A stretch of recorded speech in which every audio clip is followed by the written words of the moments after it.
তুমি 7 ঘন্টা কিন্তু খুব ভালোভাবে ঘুমাও, কারণ আদারওয়াইজ তোমার আর কোনো কাজ নেই।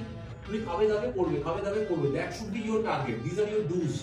সেইটা যদি 14 আওয়ার্স অবধি হয় তাহলে তুমি কিন্তু সাপোর্টেড হবে, ওয়েল সাপোর্টেড হবে ইন টার্মস অফ তোমার মেন্টাল ব্যালেন্স এবং সবকিছু ঠিকঠাক থাকবে।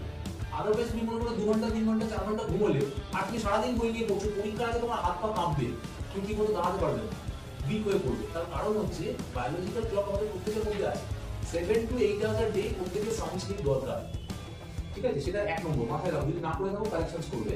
তোমার যদি রুটিনটা এমন হয় যে ধরো ইউজুয়ালি তুমি যদি এখন বাড়ি গিয়ে ঘুমাও, তাহলে তুমি ঘুমিয়ে কতক্ষণ ঘুমাও? 8টা থেকে যদি তুমি রাত্রি 2টো মানে 2টোর সময় উঠো, 8টা থেকে 10টা ছোট ন্যাপ করে জীবনটা, তারপর আবার কি ছিল স্লিপ। তাহলে তোমার আলটিমেটলি যদি 8টা থেকে 2টো অবধি আমি ধরি, এটা মোটামুটি কত ঘন্টা হচ্ছে ঘুম? 6 তুমি 7 আওয়ার্স করো, তুমি এটা 2টো না 3টেও।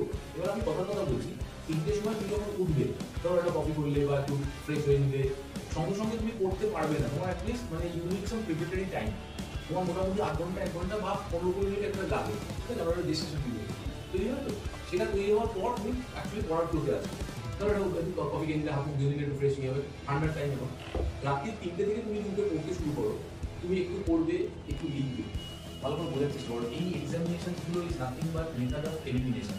আমি গতদিনও বলেছিলাম, যেটার কারণ হচ্ছে এই পরীক্ষাটা just for the Heck of reading or examination দিচ্ছ বলে পড়ো না, একটুখানি পড়ো।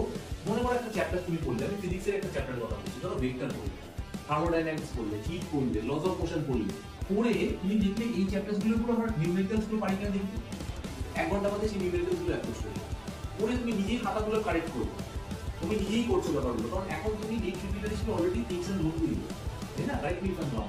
তো পুরো ফিজিক্সের চ্যাপ্টারটা ধরো তোমার আমি কথা বলছি, পুরো পড়ে পরীক্ষা দিয়ে খাতা কারেক্ট করার জন্য তোমার ধরো 4 আওয়ার্স একটা এক্সারসাইজ হলো।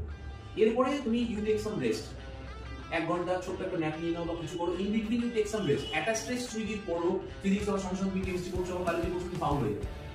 We need some mental balance also, ঠিক আছে? তাহলে তুমি ধরো 3 থেকে 4 ঘন্টা একটা এক্সারসাইজ করতে পারো, সেটা হতে পারে ফিজিক্স নিয়ে, সেটা হতে পারে কেমিস্ট্রি নিয়ে, সেটা হতে পারে জুলজি বা বটনির কোনো চ্যাপ্টার নিয়ে, সেম ফরম্যাট দাও। এনসিইআরটি বেসড কিছু পরীক্ষার কোশ্চেন্স দাও, আনসার দিয়ে চেক করো, ইভালুয়েট করো লাল পেন দিয়ে। যেখানে যেখানে ভুল হবে নন্দিনী, রুটলেসলি সেগুলোকে কাটো, যেগুলো ভুল হচ্ছে। তুমি এক্সামিনেশন কিন্তু যিনি দেখেন মানে এক্সামিনার, উনি কিন্তু ওভাবেই কাটেন লাল পেন দিয়ে গোল করে। তারপরে কোথায় কোথায় ভুল হলো, what are mistakes you have made, সেটা বোঝার চেষ্টা করো, কারেকশনস করো, যাতে করে সেম সিমিলার মিস্টেকস তোমার না হয়। See the basic concepts and other thing, everything is probably there in your mind. আমরা যেটা ভুল করি সেটা কি কিছু জায়গায় সিলি মিস্টেক হয়, কিছু জায়গায় পরীক্ষার জন্য